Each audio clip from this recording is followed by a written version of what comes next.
Hey guys, how's it going? Good afternoon. Ken Arnold here with Robert Neil Marshall. Thanks for joining me, man. Hey, I'm so glad to be here. This is great. Actors Club is growing. There's exciting things happening, and I am thrilled to be talking about them. Which, last night was our first time in the new space up in Brooklyn Park, up at the Chesapeake Arts Center. Absolutely, and we had a great time, and it was great. I was at the Chesapeake Arts Center many years ago, and it was very nostalgic to come back, but it is a wonderful facility. The studio theater is just beautiful, and we had room to stretch and to grow and to do things we really haven't been able to do quite the same way up until recently. So, be careful. You're popping. I am popping. Yeah, okay. You're getting loud. Okay. All right. So, welcome, guys. As always, I like to come on once a week, and you guys can ask us questions, comments. We're going to give a tip. I'll give a tip. Robert will give a tip about acting, the craft of acting, things that you can do to possibly help you become a better actor. As always, it's not us telling you how to do it. It's just a suggestion that has worked for us in our career, and hopefully it can help you. Absolutely. I mean, everybody has their own technique, and people talk about Meisner, they talk about Adler, they talk about Strasberg, and what is your technique? And I find that a lot of actors tend to develop their own technique. You find what works for you, and you can chew up different theories and different practices and find it something fits like a comfortable sweater, a good pair of shoes. Yes. I always like a good pair of shoes. All of a sudden, it feels like an episode of Apple Teenies. Right? No, this is different. This is different. We're talking acting now as opposed to insanity. But acting can be insanity. Yeah, it can. Completely. It can. So it is. It's insane to be doing this as a career. Oh my goodness. Oh my goodness. That's funny. We're doing Apple Teenies with Ken when we should be doing Actors Club live video. But it could be just as serious, right? Yep. So last night we had that great evening in the new space. So why don't you run down when we're going to be doing it, and we'll do it Wednesday nights now. Yeah, Wednesday nights every other week. We just did it last night, so it'll be in 2 weeks if you're watching this on the 14th of March, and it's at 7 o'clock, and we go basically 7 to 9:30. And we generally put out a notice on our Facebook page that asks you, what are you going to be doing? Are you going to be partying with us tonight at Actors Club? And what you plan to do, a monologue, a scene. And we try to expand and do a lot of other fun things as well. Hey, Dan DeLuca, thanks for joining. Joe Cardamone. Hey, Joe, Dan. What's up, fellas? We missed you both last night, actually, guys, in the new space. Yeah, in the new space. So just so you guys know, the new space is in Brooklyn Park.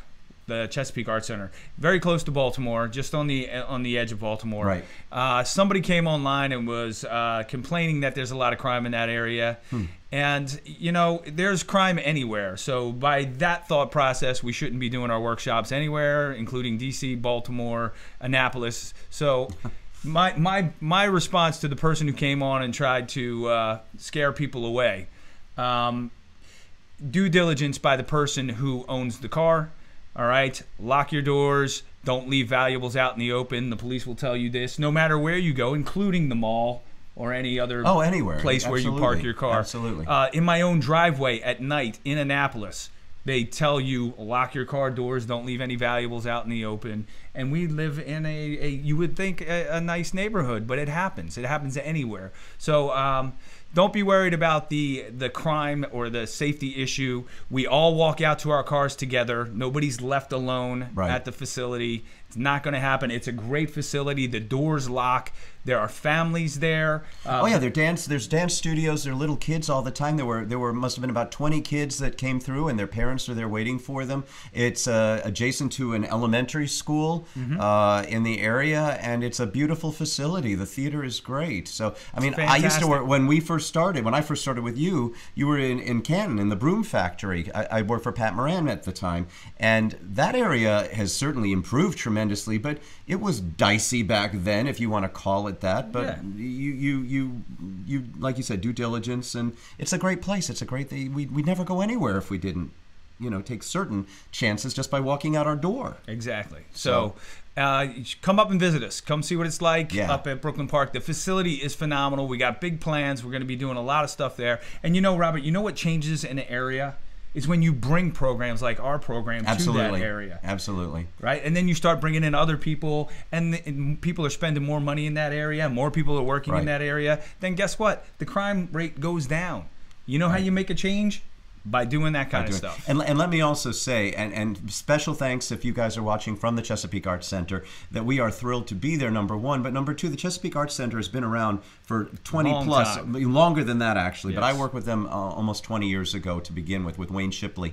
And they have a wonderful schedule of not only classes, but they have concerts, musical events, theatrical events, all the time. It's a very busy, active place. It's not like we suddenly went to some out-of-the-way joint. This is a very active, prolific community and a very active location. And we're not doing it in the middle of the night. Oh, gosh, no. Right? Workshops that we do on the weekends will be in the middle of the day. Absolutely. And we're there from 7 to 9:30. Right. And there's like I said, plenty there's of parking cars right around, outside the door. Around. Exactly. So, and if you feel unsafe, give us a call. Let us know. We'll meet you in the parking lot. We'll, if that. I mean, you're laughing, but we'll do it. We will. Of course, we will. Yeah. Absolutely. Right? Hashtag change the world. Yeah. How do you change the world? Right? You got one step at a time. One step at a time. Absolutely. So don't be afraid to come up and visit us in our new space, because our new space is pretty damn nice. Yeah. We'll show pictures later on, or you can get on our website, at Facebook pages and see those. All right. So we're here to talk about acting. Yeah. Let's get into that. Okay. Because that's the core of this live feed that we're doing here. Absolutely. So. What would you like to tell actors out there? I'll let you go first, and then I'll give them. I have a technical tip. So well, I guess a technical tip too. I mean, a lot of it has to do with auditioning and getting in to get the jobs. And a lot of people have asked questions about memorization. Like, do you need to memorize before you go in for an audition? And what is that? And Pat Moran always used to say to people, "You never got a job by showing how well you memorize. It's the connection. It's how believable you are. It's being there. It's being present." Yeah. But I do think that sometimes having a script in your hand, it is a burden. It's a handcuff. You can't let go and try different things if you're constantly checking down all the time with the script. So there are techniques to, as Ken has talked about before, lifting your eyes off the page, but actually memorizing a document, a script. Some techniques that work for me in particular is, well, a lot of people write their lines down, they record them, they listen to them back. I think sometimes just sheer repetition. I'll do my lines over and over again before an audition, or even working in the car when I'm driving. I try to do it so it's just second nature. Even if I don't think about it, it becomes second nature. But before you say don't think about it, you have to think about it. I talk a lot in our acting workshops about dissecting a scene and understanding what each little bit of the dialogue means, what the character wants, what is the environment, how are you dressed, where are you going. And as opposed to just reading it blankly, if you follow along what this character wants and needs out of a scene, all of a sudden the words come much more fluidly and it makes sense. So I'd say the one small step is, if you're going to dissect a script for a quick audition or a scene, really spend time and understand what you're talking about, what the characters want. Yeah. And it sounds stupid to say that, but a lot of people don't. They read and they're all worried about the words. It's all about the words, and I get hooked on words. I'll think the word is inevitable when the word is something similar but close, and then I worry about it. But if you think about what this character is going through, it suddenly becomes easier. That's a quick technique, but there's a lot more. Yeah. Can I reply to Joe Cardamone? He just Absolutely. said, memorizing 4 pages an hour before, probably not. Memorizing a scene the day before, be off book. Absolutely. Yeah. That's fantastic right there. And it ties into what you were just saying, right, to the thing where I say action the script. Yes. Which means what's your intent with each line. Absolutely. So that would help, like if you don't have a lot of time. Right. An hour before, Joe, you will be surprised. If you're doing it every day, you'll be able to do 4 pages. It's like a muscle reflex. Yes. It does become easier. So sometimes I've read people say, I've read about people who've said, or spoken to people who say, take a little paragraph out of a magazine, or just get a little script and just work on something like that. It does help make it easier. Look, it's really hard for industrial video script because you're not used to that technical jargon. You don't know it. The language. But if it's a television or film script and it's very well written, right, you already know what you're going to say almost before you even say it. Right. So, I mean, memorizing a well-written script is easier as well. Yeah, and I'd also like to say, to top that off, that as Pat says about it, no one got a job by showing how well they memorize. If you are well connected as an actor and you have truly the sense of what the scene is about, you can play that. So if you go up on a line or a word or two, but you're showing life, connection, intelligence, and so forth, that will speak very well for you in an audition. So at least they're curious to know more. Yes, certain shows like that 1 hour political drama, they are often very specific about the language, about the words, so you have to get that down, and that can be nerve-wracking. Yeah, but you know it going in. You know that going in. So yes, on certain things like that, but if you worry about that in your audition, then you're going to be more uptight. You're not going to be able to just relax and play. And I know casting directors like Erica Arnold, for example, she will throw lots of different things at you, particularly in a callback. And I've talked to many actors who go, oh my God, I thought I was doing it all wrong because Erica kept throwing something else at me. And I thought, oh no, I'm not doing it right. But they're doing that because they want to give you direction. They want to see how you take direction. You're now getting to play, and I think that's the best thing. Well, that's the thing. You know, if you're off book and you're in an audition, or you know, when you're doing a performance on stage, or you're actually on camera, you're off book, right? Why? It's because you can play, you can explore, right? And they expect you, even in rehearsals, to be off book after the first week or so. How can you work? How can you work? Some want it when you first come in. And I mean, we did an industrial film together, and I will say that we worked with many actors, and it was slightly technical, a lot of the language. And some actors were very prepared, and there were others who were not. And it showed. It did. And it made editing difficult, no? On top of it, exactly. And I was also saying that, you know, in certain jobs, people might figure, well, this is a small job. It's a low-budget job. I'm not getting paid very much or something like that. I don't need to put in the effort. I don't need to spend time to do my homework. That's not how it works. Not at all, because the fact is, and I, you know, I used to wonder if I should talk to some actors and say, I don't want to seem like you're criticizing them, but almost to say, you know what? Ken and I, we might be doing this little low-budget industrial film, but it's important, and a lot of people will see it, number one. But number two, we work on other projects, and we work on projects of a grander scale at times. We do. And we produce, and we direct, and we do casting. So your audition and your job on even a small job, that is setting you up for bigger work. And people know each other, and they network, and they call you in if you do a good job. So if you come in and you kind of don't make the effort, right? Joe. No. But I'm serious. It is true. If you don't show that you've made the effort or that you don't care about the job, how likely are you to possibly get a referral for something else? I'm going to tell a quick story about a non-union film that I was running the camera for the auditions. That's all I was doing. I had no other part in the process than that, just shooting the auditions and saving the files, so the director could watch them later. So they come in, and there's only 5 people auditioning. And I'm thinking that it's a pretty selective group. There's only 5 folks. The director has them come in, and they come in, and they're totally in their scripts and up. Their scripts and up, and in their scripts and up.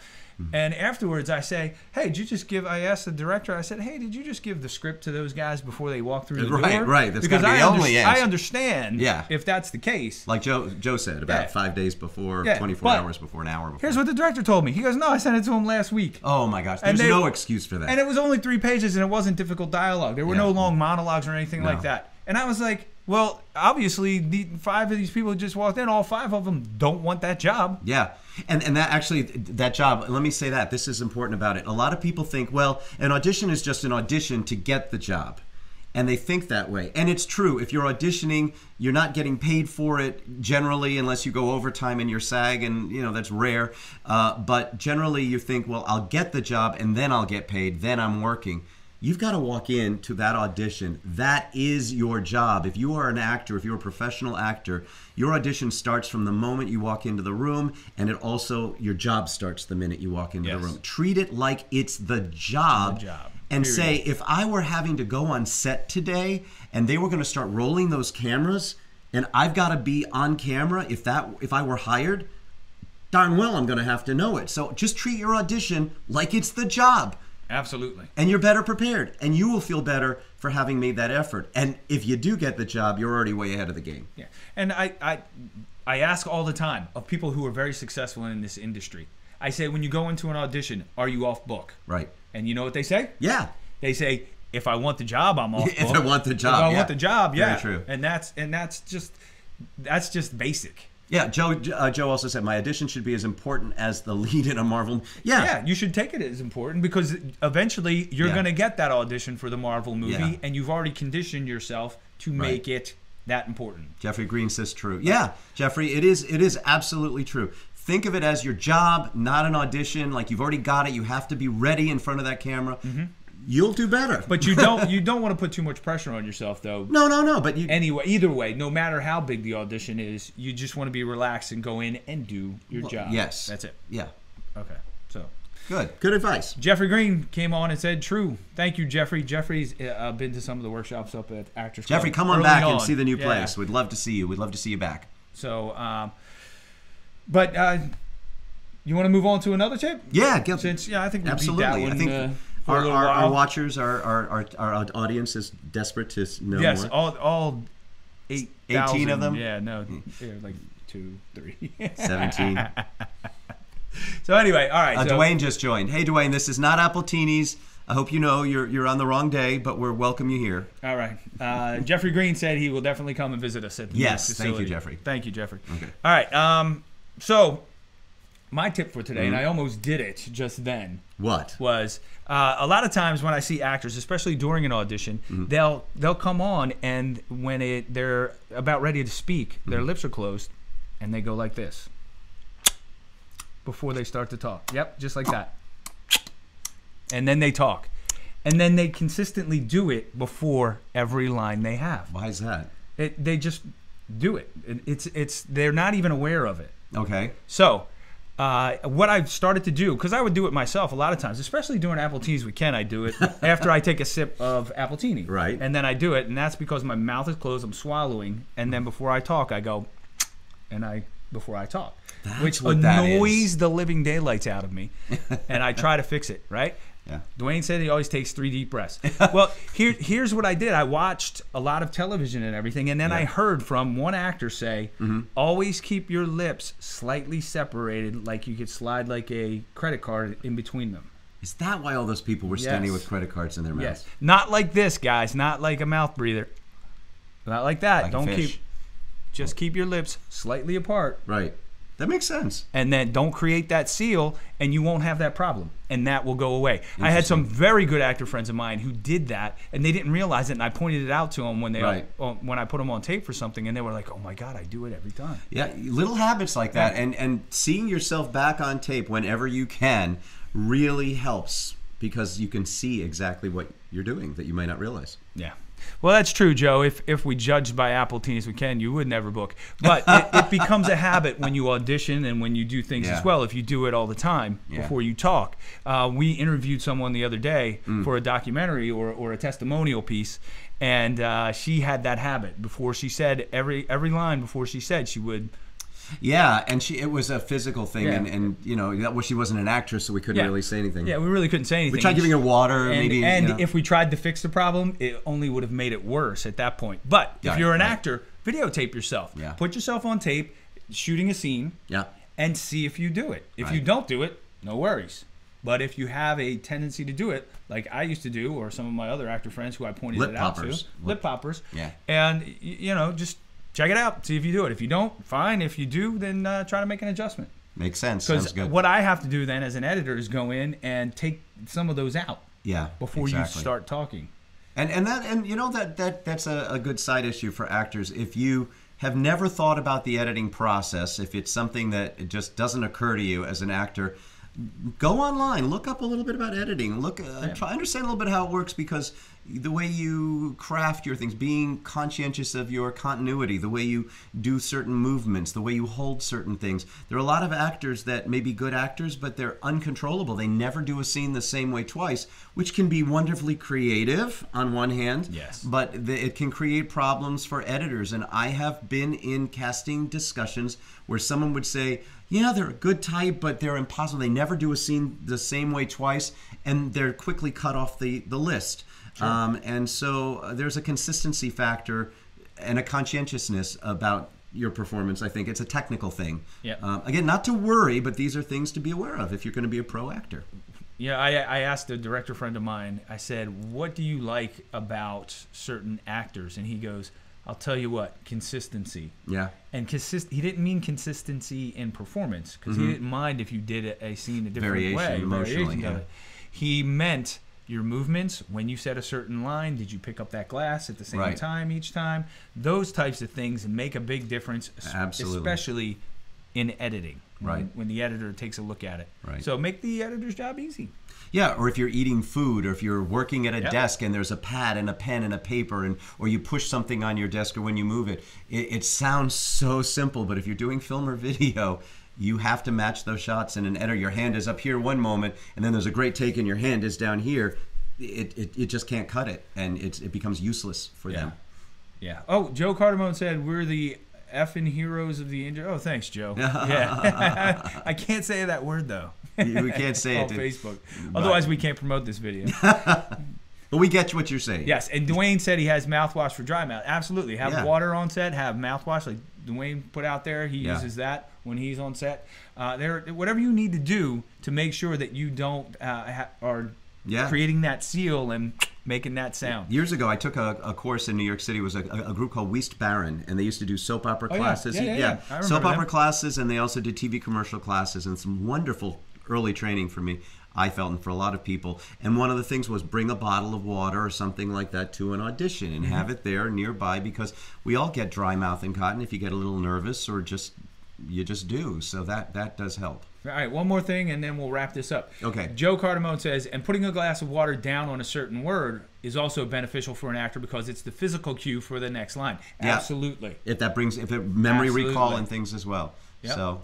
So anytime, because that's why you do blocking. That's why you rehearse it. Yeah. You know, so when you hit a certain point, you can say that line. Right. I'm here by the chair. This is when I start my monologue. Right. I'm here by the window. Right. This is when I say that line. It's just physical cues. And sometimes you don't get a lot of time to incorporate that either. If you're doing a major show, you're in, you fly, you got to go with it and just do it. And so just be prepared. Again, that was one of my first tips I ever did. Be prepared. Be prepared. Be prepared. So, guys, we thank you for joining us today. As always, we try to do this once a week. 15 minutes to a half an hour to give you some tips about acting. If these tips work for you, fantastic. If not, don't worry about it. It's not a big deal. I'm not going to take it personally. I'm just trying to help you get better as an actor, improve your craft, make you think about things. That's why we're here. We're glad, and come to Actors Club. We really want to improve everybody's ability to continue to get work, like so many of the people that have been with Actors Club already. And to those members, we are so proud of you guys for all the work you guys have been booking lately. And we're proud of the members who are working towards that goal each and every time they come out. So it's a community effort, guys. The rising tide rises all the boats, right? That's it. That's exactly. what we're looking to do. I love that. That's what we're trying to do with the Actors Club. We're not just out for ourselves here. No. We're out to make everybody in the community better. So when productions come to town, they have a good pool of people to choose from. The pros that everybody is. Yeah, and that's what it should be. It should be a community that's looking out for each other. Absolutely. All the time. Love it. Not. I love that. That's awesome. I could go on all day about people not supporting each other. But no, let's not. That's another lesson for another day. Keep it on and up. That's great. All right. So, guys, thank you for joining us. Remember, try to make it out to Actors Club when you can. We'll see you there. In the meantime, break legs. Take care. Peace. Oh, where's my... Oh, there it is.